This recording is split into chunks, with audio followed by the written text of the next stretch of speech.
അതിപുരാതന സംഘകാല കൃതികളിൽ പലായെക്കുറിച്ച് പരാമർശമുണ്ട്. കൃഷിയോഗ്യമല്ലാത്ത വളരെ ഉയരമുള്ള സ്ഥലം.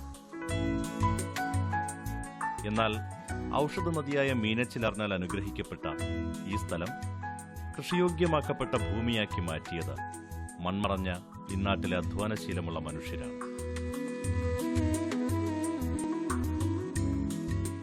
ഏതൊരു സ്ഥലവും പുണ്യഭൂമിയാകുന്നത് അവിടെ ജൈവ വൈവിധ്യ സാന്നിധ്യം ഉണ്ടാകുമ്പോൾ മാത്രമാണ്. അതിനെ നിലനിർത്തുന്നതാവട്ടെ പ്രകൃതി നെഞ്ചോട് ചേർത്ത് പിടിച്ച് മണ്ണിനെ സ്നേഹിക്കുന്ന കർഷകരും.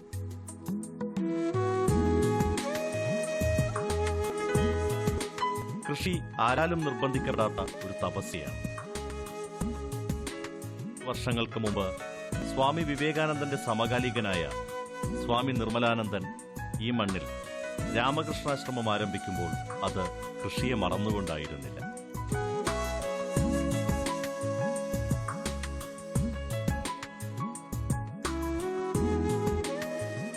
എല്ലാ പ്രാർത്ഥനയും അവസാനിക്കുന്നത് ഭൂമിയുടെ നിലനിൽപ്പിനു വേണ്ടിയാണ്.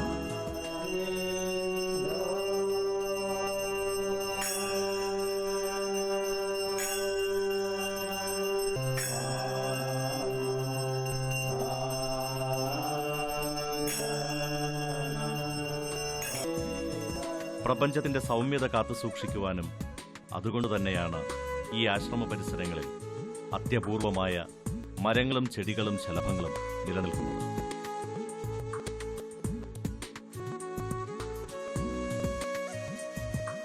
Ramakrishna Math Pala is one of the branch centers of Ramakrishna Math and Mission, Belur Math, Howrah, Calcutta.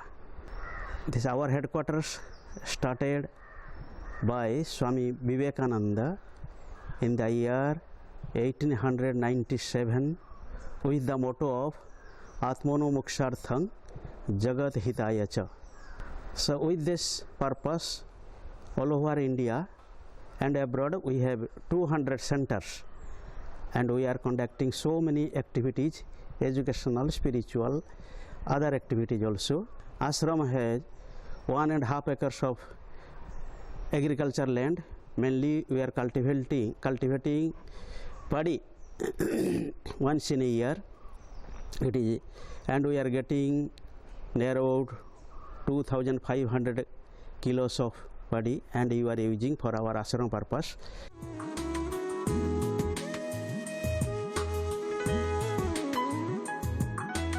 ആശ്രമത്തിനൊപ്പം കേരളത്തിലെ തന്നെ പ്രമുഖമായ സംസ്കൃത കോളേജും ഇവിടെ സ്ഥിതി ചെയ്യുന്നു.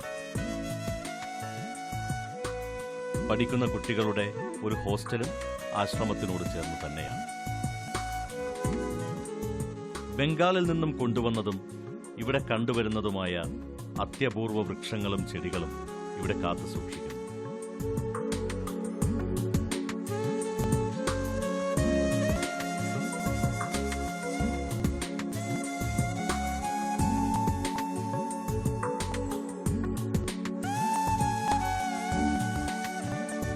ചുറ്റുപാടും പരന്നു കിടക്കുന്ന വയലുകളും കൃഷിയിടങ്ങളും.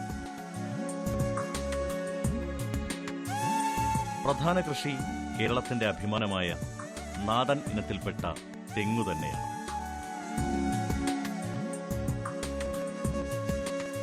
മറ്റ് കൃഷികളൊക്കെ ഈ ആശ്രമത്തിലെ ഇടവിള കൃഷിയാണ്.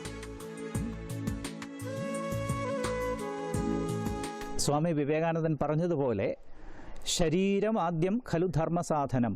അദ്ദേഹം ഉപനിഷത്തിൽ നിന്ന് എടുത്ത ആശയത്തെ പറയുകയായിരുന്നു ചെയ്തത്. മനുഷ്യ ശരീരം എന്ന് പറയുന്നത് ധർമ്മം സാധിക്കാനുള്ള ഉപകരണമാണ്. ആ ധർമ്മം സാധിക്കുന്നതാവട്ടെ അധ്വാനം കൊണ്ട് വേണം. അധ്വാനിക്കുന്നതിന് ആദ്യം അദ്ദേഹം ഭൂമിയാണ് ചൂണ്ടിക്കാണിച്ചത്. കർഷകരുടെ, കൃഷി തൊഴിലാളികളുടെയൊക്കെ ക്ഷേമത്തിന് വേണ്ടിയിട്ട് അഹോരാത്രം സ്വരമുയർത്തിയതും പ്രവർത്തിച്ചതുമായ ഒരു സ്വാമിജിയായിരുന്നു വിവേകാനന്ദ സ്വാമിജി. കൃഷി പരിപാടി എന്ന് പറയുന്നത് വെറുതെ യാന്ത്രികമായിട്ട് കൃഷി ചെയ്യുകയല്ല ചെയ്യുന്നത്. പഞ്ചഭൂതങ്ങളിലൊന്നായിട്ടുള്ള മണ്ണിൻ്റെ, ആ മണ്ണിലുള്ള പോഷകങ്ങളെ ഭക്ഷ്യധാന്യങ്ങളിൽ കൂടിയാണ് നമ്മളുടെ ശരീരത്തിൽ എത്തിക്കുന്നത്. അങ്ങനെ എത്തിക്കുന്നതിനുള്ള പ്രവർത്തനം, മനുഷ്യൻ്റെ ശരീരം കൊണ്ടുള്ള അധ്വാനം കൂടെ കൂടുമ്പോഴാണ് മണ്ണിലുള്ള പോഷകങ്ങൾ നമ്മളുടെ ശരീരത്തിലെത്തുന്നത്. കാർഷിക വൃത്തി എന്നാണ് ഇതിനെ പറയുന്നത്. അപ്പോൾ പഞ്ചഭൂതങ്ങളിൽ ഒന്നായിട്ടുള്ള പൃഥ്വിയെ, മണ്ണിനെ ആദരിച്ചുകൊണ്ട് ആ മണ്ണിൽ നിന്ന് ഈശ്വരൻ കനിഞ്ഞ് അനുഗ്രഹിച്ചിരിക്കുന്ന ഈ പോഷകങ്ങളെ മഹത്വരമായിട്ടുള്ള ഒരു കർമ്മമായിട്ട് കൃഷിയെ കരുതിക്കൊണ്ട് ആ കൃഷിയിലൂടെ ഉൽപ്പന്നങ്ങളാക്കി നമ്മളുടെ ആഹാര രൂപത്തിൽ, അതാണ് അന്നം ബ്രഹ്മമാണ് എന്ന് പറയുന്നത്, ആഹാര രൂപത്തിൽ നമ്മളുടെ മുൻപിൽ തന്നുകൊണ്ട് നമ്മളുടെ ആരോഗ്യത്തെ സംരക്ഷിക്കുന്ന പരിപാടിയാണ്. അപ്പോൾ കൃഷി എന്ന് പറയുന്നത് മഹത്തരമായിട്ടുള്ളൊരു കർമ്മമാണ്. അധ്വാന ശക്തിയെയും ദൈവം തന്നിരിക്കുന്ന ഈ പൃഥ്വിയെയും ഒരുമിച്ച് കണ്ടുകൊണ്ട് കൃഷിയിൽ കൂടി സമൂഹത്തിൻ്റെ ഉന്നതി നേടുക എന്നുള്ളതാണ് ആശ്രമത്തിൻ്റെ ലക്ഷ്യം. അതോടൊപ്പം തന്നെ കൃഷിയിൽ നിന്നുള്ള ലഭിക്കുന്ന നമുക്ക് ഒരു സംസ്കാരമുണ്ട്. ഇപ്പം കൃഷിയെ കൂടി വ്യവസായമായിക്കൊണ്ടിരിക്കുന്ന ഒരു യുഗത്തിലാണ് നമ്മൾ ജീവിച്ചുകൊണ്ടിരിക്കുന്നത്. പക്ഷേ ആശ്രമത്തിൽ കൃഷിയെ ഒരിക്കലും വ്യവസായമായിട്ട് കാണുന്നില്ല, ലാഭത്തിനുള്ള ഒരു ഉപാധിയായിട്ട് കാണുന്നില്ല. കൃഷിയെ കൃഷിയായിട്ട് കണ്ടുകൊണ്ട് അതിൻ്റെ സംസ്കാരത്തെ, മനുഷ്യനുമായിട്ടുള്ള ബന്ധത്തിൻ്റെ സംസ്കാരത്തെ ഊട്ടിയുറപ്പിക്കുകയാണ് ഇവിടുത്തെ കാർഷിക രീതികൾ. ആശ്രമം സ്ഥിതി ചെയ്യുന്ന പൊക്കമുള്ള സ്ഥലത്തു നിന്നും താഴേക്ക് തട്ടുകൾ തിരിച്ചാണ് ഇവിടെ കൃഷി ചെയ്തിരിക്കുന്നത്. ഭൂമിയുടെ കിടപ്പിനെ അല്പം പോലും ദ്രോഹിക്കാതെയുള്ള കൃഷിരീതിക്കാണ് ഇവിടെ മുൻതൂക്കം. ആഴത്തിൽ കുഴികൾ കുത്തി നല്ല നാടൻ ഇനത്തിൽപ്പെട്ട തെങ്ങിൻ തൈയാണ് നട്ടുവളർത്തുന്നത്. പ്രകൃതിയെ ആശ്രയിച്ചുള്ള കൃഷി തന്നെയാണ് ഇവിടെ പ്രധാനം. പച്ചില വളങ്ങളും ജൈവവളങ്ങളുമാണ് തെങ്ങിനേറെ പഥ്യം.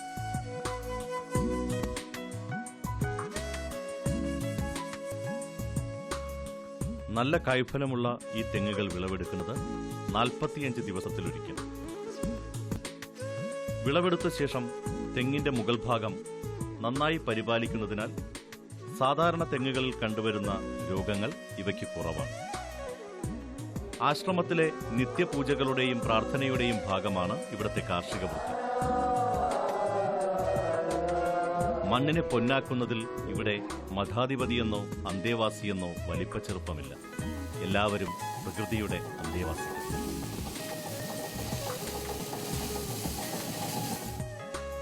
ആശ്രമത്തിന്റെ ദൈനംദിനാവശ്യത്തിനുള്ള നെല്ല് ഇവിടെ തന്നെ ഉൽപ്പാദിപ്പിക്കുകയാണ് പതിവ്.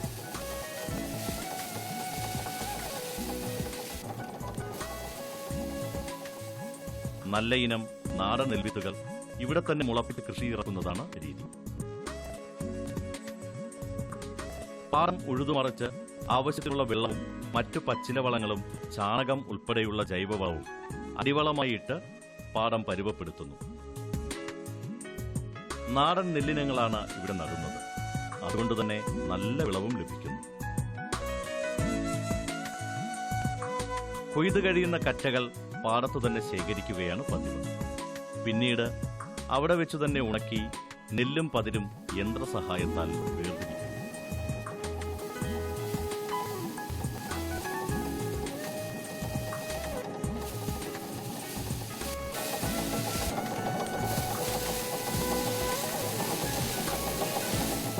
നെൽകൃഷിയുടെ ഓരോ ഘട്ടത്തിലും മഠാധിപതിയുടെ കർഷക മനസ്സ് സജീവ ശ്രദ്ധ പുലർത്തുന്നു.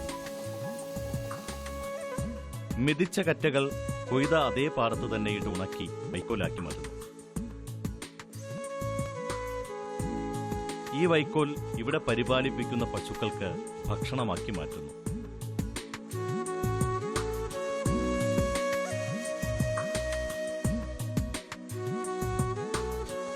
തുടർന്ന് പശുക്കളിൽ നിന്ന് ലഭിക്കുന്ന ചാണകം, ഗോമൂത്രം എന്നിവ ഇതേ പാടത്തു തന്നെ അടുത്ത വിതയ്ക്കുള്ള നെല്ലിന് അടിവളമായി ഉപയോഗിക്കുന്നു. ഒന്ന് മറ്റൊന്നിന് എന്ന തത്വമാണ് ഇവിടെ പരീക്ഷിച്ച് വിജയിക്കുന്നത്.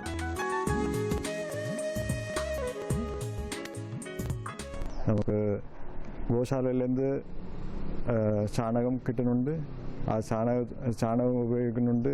ഇതിൽ ഊർജ ഉണ്ടാക്കുന്നുണ്ട്. പിന്നെ ഈ ചാണകം ഉപയോഗിച്ച് നമ്മൾ കൃഷി ചെയ്യുന്നുണ്ട്. പിന്നെ ആ കൃഷിയിലേന്ത് നമുക്ക് കച്ചി എല്ലാം കിട്ടുന്നുണ്ട്. അത് ഉപയോഗിച്ച് നമ്മൾ തിരുപ്പിയും പശുക്കൾക്ക് കൊടുക്കുന്നുണ്ട്.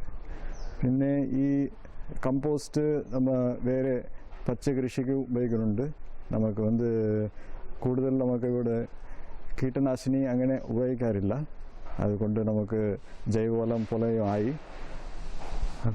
ഇത് നമുക്ക് ഒരു നാച്ചുറൽ എൻവയോൺമെൻ്റൽ friendly type of gardening, agriculture അതുപോലെ ഇവിടെ നടക്കുന്നുണ്ട്.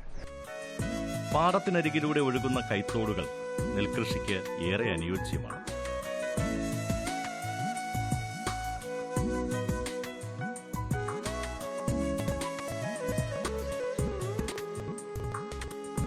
പരമ്പരാഗതമായി പരിപാലിച്ചു പോരുന്ന പശുത്തൊഴുത്ത് ഇവിടെ മറ്റു ക്ഷീരകർഷകർക്കൊരു മാതൃകയാണ്.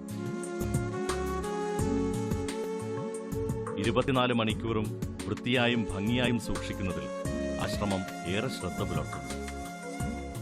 അനാവശ്യമായി ചെളിയോ വെള്ളമോ ചാണകമോ ഇവിടെ തങ്ങിക്കിടക്കുന്നില്ല.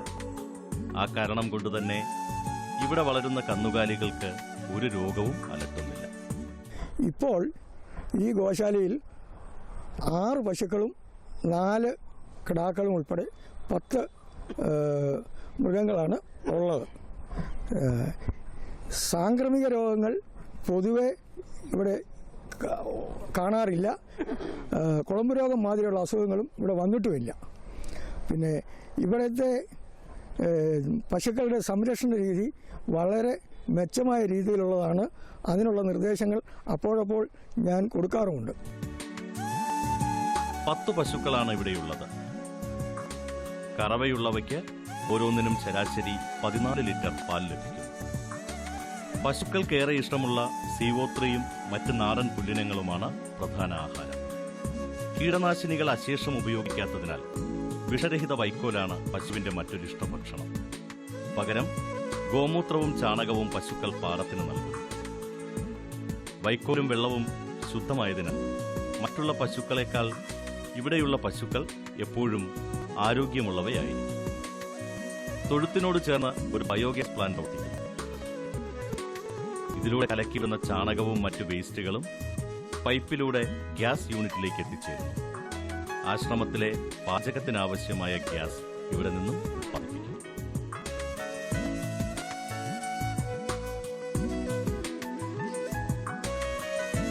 ഇവിടെ മറ്റൊരു കൃഷിയാണ് വാഴ. ഏത്തൻ, പടത്തി, നാലിപ്പൂവൻ, കദളി, പാളയം തോടൻ എന്നീ വിവിധ ഇനങ്ങളിൽപ്പെട്ട വാഴകളെ ഇവിടെ പരിപാലിക്കുന്നു. വാഴയുടെ പിണ്ടി, കൂമ്പ്, കായ എന്നിവ ഭക്ഷ്യവിഭവങ്ങളാകുമ്പോൾ ഇലയും മറ്റും അടുക്കളയുടെ മറ്റാവശ്യങ്ങൾക്കായി ഉപയോഗിക്കുന്നുണ്ട്. എന്നും നല്ല വിളവ് തരുന്ന ഈ വാഴകൾ വിളവെടുപ്പിനു ശേഷം വെട്ടിക്കൂട്ടി വീണ്ടും മണ്ണിലേക്ക് തന്നെ മറ്റൊരു കൃഷിക്ക് വളമാക്കി മാറ്റുകയാണ് ചെയ്യുന്നത്.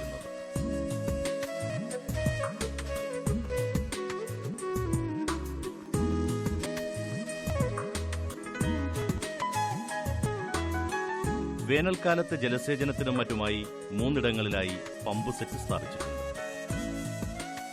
പൈപ്പ് വഴി എല്ലാ ചെടികളിലും വെള്ളം എത്തിക്കുന്നു.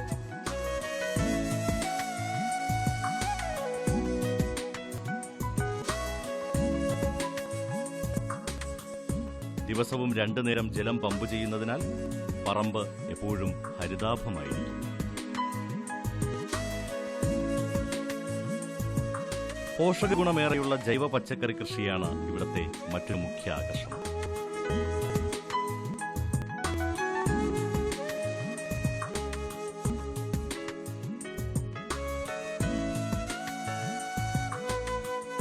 വലിയ പൊക്കത്തിൽ നിന്നും സമൃദ്ധമായി നിൽക്കുന്ന കറിവേപ്പില, കാന്താരി, ഇഞ്ചി, മഞ്ഞൾ എന്നിവയും വിവിധ ഇനത്തിൽപ്പെടുന്ന ചീരയും ഇവിടെ പരിപാലിക്കുന്നു.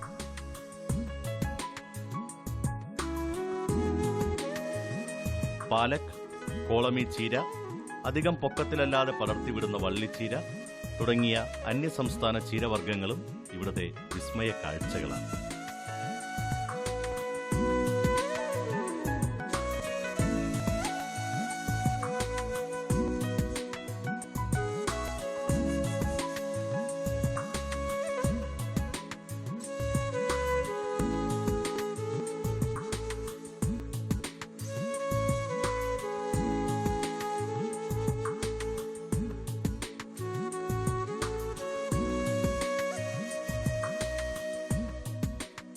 ഇവിടെ വളരുന്ന ഫലവൃക്ഷങ്ങളും വിളകളും പ്രധാനമായും ഉപയോഗിക്കുന്നത് ഈ ആശ്രമത്തിലെ ആവശ്യങ്ങൾക്കും ഇവിടെ പ്രവർത്തിക്കുന്ന കോളേജിലെ അന്തേവാസികളായ വിദ്യാർത്ഥികളുടെ വിഷരഹിത ഭക്ഷണത്തിനും വേണ്ടിയാണ്.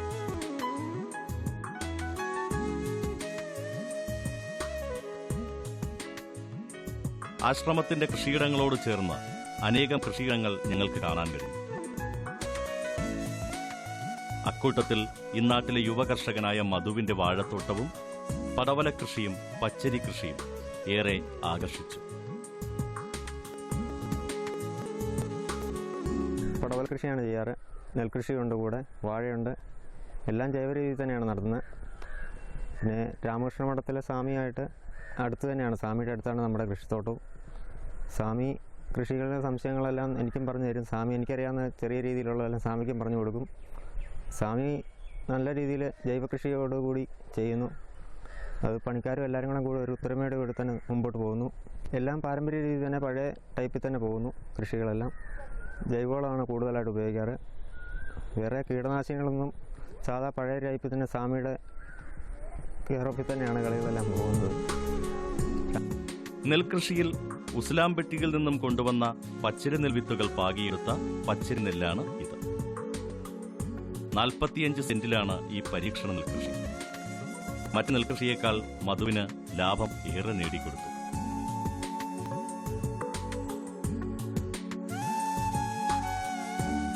കൊയ്ത്തുകഴിഞ്ഞ പാടശേഖരങ്ങളിൽ കർഷകരുടെ സന്തോഷത്തിനോടൊപ്പം അവരെ സഹായിച്ചും എല്ലാം മറന്നും ഓടിക്കളിക്കുന്ന ഈ കുട്ടികൾ കാർഷിക കേരളത്തിന്റെ പുതിയ വാഗ്ദാനങ്ങളാണ്. നിത്യപൂജയ്ക്കുള്ള പൂവുകൾ ഈ ആശ്രമ പരിസരത്തെത്തുന്ന ആരുടെയും കണ്ണിനെ കുളിരണിയിക്കുന്നു.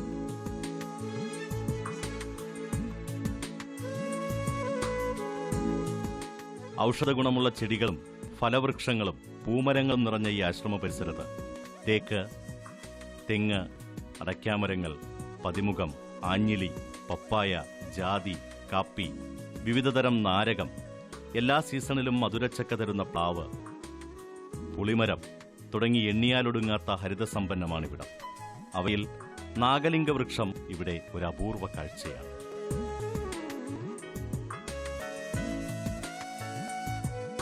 പഞ്ചഭൂതങ്ങളിലൊന്നായ മണ്ണ് പൂവണിയുമ്പോൾ എല്ലാ പ്രാർത്ഥനകളും സാർത്ഥകമാവുമെന്നതിന് മികച്ച മാതൃകയാണ് പാലായിലെ രാമകൃഷ്ണാശ്രമവും ഇവിടത്തെ കൃഷിരീതികളും.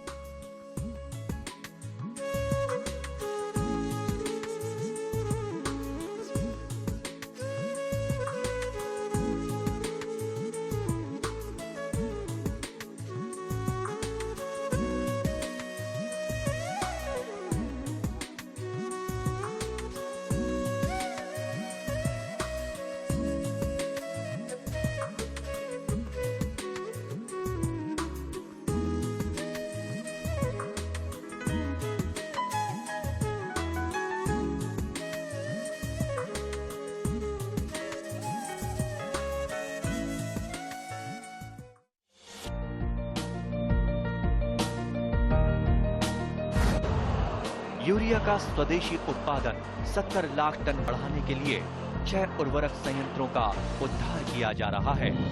FCIL के गोरखपुर, सिंदरी, तलचर और रामागुंडम संयंत्र, HFCL की बरौनी इकाई और BVFCL की नामरू फोर्थ। सोने पर सुहागा ये है कि देश में अब बनेगा सिर्फ नीम लेपित यूरिया, क्योंकि इससे होगा किसानों का फायदा ही फायदा। अनाज का उत्पादन 10% तक बढ़ेगा। बढ़ेगी 10 से 15% नाइट्रोजन क्षमता।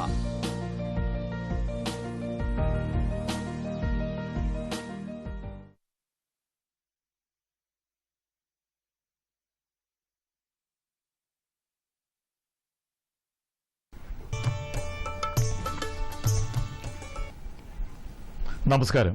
ദൂരദർശൻ കാർഷിക വാർത്തകളിലേക്ക് സ്വാഗതം. പ്രധാന വാർത്തകൾ. റബ്ബർ കൃഷിയിൽ പരിശീലനം. പഴം, പച്ചക്കറികളുടെ സംഭരണ സൗകര്യങ്ങൾ വിപുലപ്പെടുത്തുന്നു. ഔഷധ സസ്യത്തൈകൾ വിതരണത്തിന്. വിശദമായ കാർഷിക വാർത്തകളിലേക്ക്. റബ്ബർ കൃഷിയിൽ റബ്ബർ ബോർഡ് പരിശീലനം നൽകുന്നു. പുതിയ നടീൽ വസ്തുക്കൾ, നടീൽ രീതികൾ, വളപ്രയോഗം, കീടങ്ങളിൽ നിന്നും രോഗങ്ങളിൽ നിന്നുമുള്ള പരിരക്ഷ, വിളവെടുപ്പ്, റബ്ബർ പാൽ സംസ്കരണം തുടങ്ങിയ വിഷയങ്ങളിലുള്ള പരിശീലനം ഈ മാസം 14 മുതൽ 18 വരെ കോട്ടയത്തെ റബ്ബർ ട്രെയിനിംഗ് ഇൻസ്റ്റിറ്റ്യൂട്ടിൽ നടക്കും. പരിശീലന മാധ്യമം മലയാളമായിരിക്കും. കൂടുതൽ വിവരങ്ങൾക്ക് വിളിക്കേണ്ട ഫോൺ നമ്പർ 048123511313. മറ്റൊരു നമ്പർ 0481 2353327. തിരുവനന്തപുരം ആനേറ വേൾഡ് മാർക്കറ്റിനോടനുബന്ധിച്ച് പ്രവർത്തിക്കുന്ന കൃഷി വകുപ്പിന്റെ വിൽപ്പനശാലയിൽ വിവിധതരം വിത്തുകൾ, തൈകൾ എന്നിവ വിൽപ്പനയ്ക്ക് തയ്യാറായിട്ടുണ്ട്. ഒട്ടുമാവ്, ഒട്ടുവരിക്കപ്ലാവ്, ഒട്ടുജാതി തൈകൾ, ചാവക്കാട് കുറിയ തെങ്ങിൻ തൈ, കറിവേപ്പ്, അകത്തി, മുള്ളാത്തി തൈകൾ, പേര, ചാമ്പ, വെസ്റ്റ് ഇന്ത്യൻ ചെറി, പിച്ചിത്തൈ, ചകിരിച്ചോർ കമ്പോസ്റ്റ്, വെർമി വാഷ് എന്നിവയാണ് വിൽപ്പനയ്ക്ക് തയ്യാറായിട്ടുള്ളത്. സംഭരണ സൗകര്യങ്ങളുടെ അഭാവത്തിൽ ഗ്രാമതലത്തിൽ ഉൽപ്പാദിപ്പിക്കുന്ന പച്ചക്കറികൾ പെട്ടെന്ന് കേടായി നശിക്കുന്നു. ഈ നഷ്ടം ഒഴിവാക്കി പച്ചക്കറി കൃഷി കൂടുതൽ ആദായകരമാക്കാൻ കൃഷിവകുപ്പ് 150 ലക്ഷം രൂപയുടെ മൂല്യവർദ്ധന പദ്ധതികൾ നടപ്പിലാക്കി വരുന്നു. സമഗ്ര പച്ചക്കറി കൃഷി വികസന പദ്ധതി പ്രകാരം രൂപീകൃതമായ എ ഗ്രേഡ് ക്ലസ്റ്ററുകളിലും ബ്ലോക്ക് തല ഫെഡറേറ്റഡ് ഓർഗനൈസേഷനുകളിലും മൂല്യവർദ്ധിത യൂണിറ്റുകൾ പ്രവർത്തനക്ഷമമാക്കുന്നു. പച്ചക്കറികളെ നിർജ്ജീകരണം നടത്തി സൂക്ഷിക്കുക, പോളിയെത്തിലീൻ ബാഗുകളിൽ വൃത്തിയാക്കിയ പഴങ്ങളും പച്ചക്കറികളും സംഭരിക്കുക, ചെലവ് കുറഞ്ഞ ശീതീകരണ സ്റ്റോറുകൾ സ്ഥാപിച്ച് പഴം, പച്ചക്കറികൾ സൂക്ഷിക്കുക എന്നിവയാണ് പദ്ധതികൾ. അച്ചാർ തുടങ്ങി മൂല്യവർദ്ധിത ഉൽപ്പന്നങ്ങൾ നിർമ്മിക്കുന്നത് പ്രോത്സാഹിപ്പിക്കുകയും വിവിധ ഘട്ടങ്ങൾ ഉൾപ്പെടും. സംസ്ഥാന ഹോർട്ടിക്കൾച്ചർ മിഷൻ പദ്ധതി പ്രകാരം മുളക്കുഴ കൃഷിഭവനിൽ മാംഗോസ്റ്റിൻ പഴത്തിന്റെ തൈകൾ വിതരണത്തിന് തയ്യാറായിട്ടുണ്ട്. താൽപര്യമുള്ള കർഷകർ കരമടച്ച രസീത് സഹിതം കൃഷിഭവനിൽ എത്തിയാൽ സബ്സിഡി നിരക്കിൽ തൈകൾ വാങ്ങാം. ഔഷധ സസ്യങ്ങളുടെ പുനരുജ്ജീവനത്തിനായി സംസ്ഥാന ഔഷധ സസ്യ ബോർഡ് നടപ്പിലാക്കുന്ന പ്രത്യേക പദ്ധതി പ്രകാരം അശോകം, ചന്ദനം എന്നീ ഔഷധ സസ്യങ്ങളുടെ തൈകൾ സൗജന്യമായി വിതരണം ചെയ്യുന്നു. തിരുവനന്തപുരം പൂജപ്പുര യൂണിറ്റിൽ നിന്നും എല്ലാ പ്രവൃത്തി ദിവസവും രാവിലെ 10:30 മുതൽ വൈകുന്നേരം 3:30 വരെയാണ് തൈകൾ ലഭിക്കുന്നത്. ഇതോടൊപ്പം ഔഷധ സസ്യകൃഷി പരിപാലനം, ഉപയോഗം എന്നിവയിൽ ബോധവൽക്കരണവും ഉണ്ടാകും. വിശദ വിവരങ്ങൾക്ക് 0412340172 എന്ന നമ്പറിൽ വിളിക്കുക.